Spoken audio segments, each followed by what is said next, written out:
Blades of Fire is the latest title from Metroid Dread and Castlevania Lords of Shadow developer Mercury Steam. Playing as a spiritual successor to the latter, you are thrust into a violent, magical world. You're a blacksmith wielding a hammer of destiny, tasked with forging your weapons, having them break, getting very frustrated by it, and then having periods of great joy.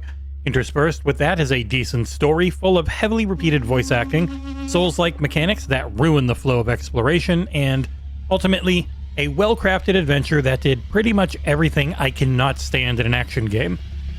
Allow me to explain why I'm so disappointed by this one, but you may not be, in the XboxEra review of Blades of Fire.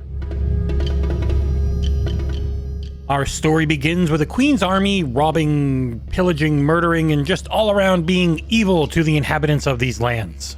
You're a brooding beefcake with a mysterious past.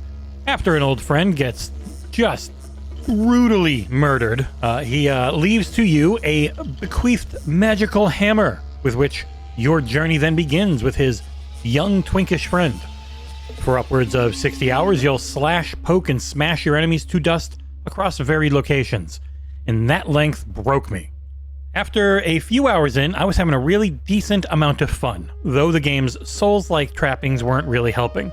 After the 40 hours in that I did, I threw in the towel. I've never been so frustrated by a game's lack of respect for my time. Many out there will love this game's dedication to crafting and difficulty and grinding through areas over and over again, but I was not one of them. After like 6 hours, I could not stand it, but I knew I needed to see as much of this as possible to give it a fair shot. And Blades of Fire is by no means a bad game.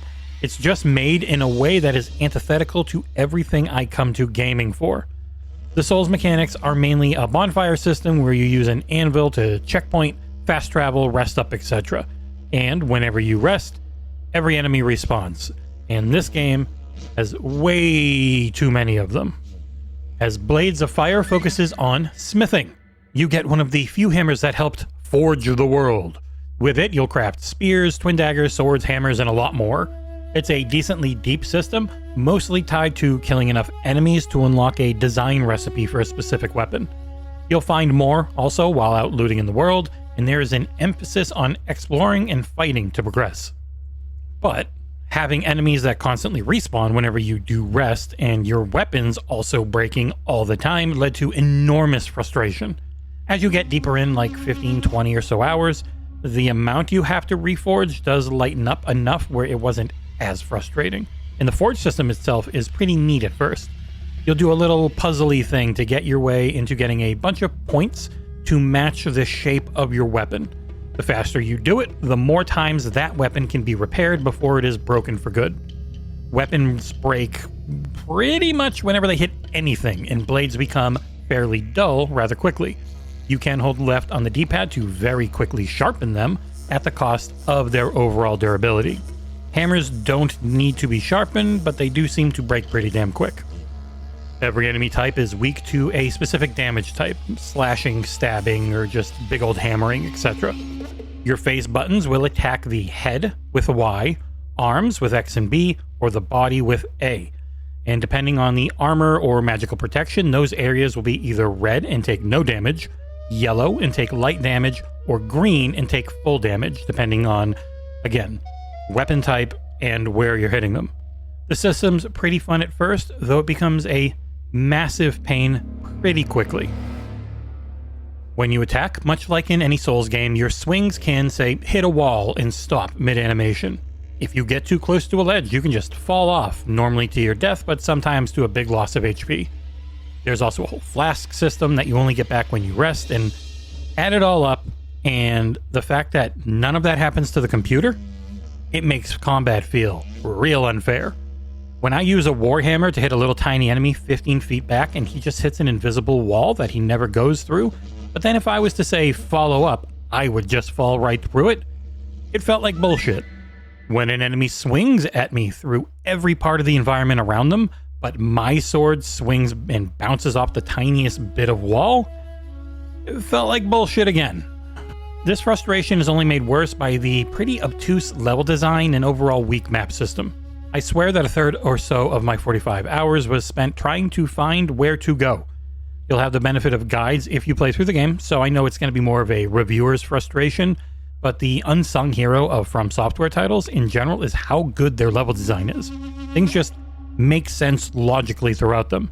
And in Blades of Fire, there were times I had no idea that this new texture was actually a door that was going to work, because I had to either get incredibly close to it, or there was a ladder at one point in a tower early on, which was the only way forward, and it was randomly hidden behind a desk covered in books, and the prompt to use it did not show up until at one point I accidentally broke the table.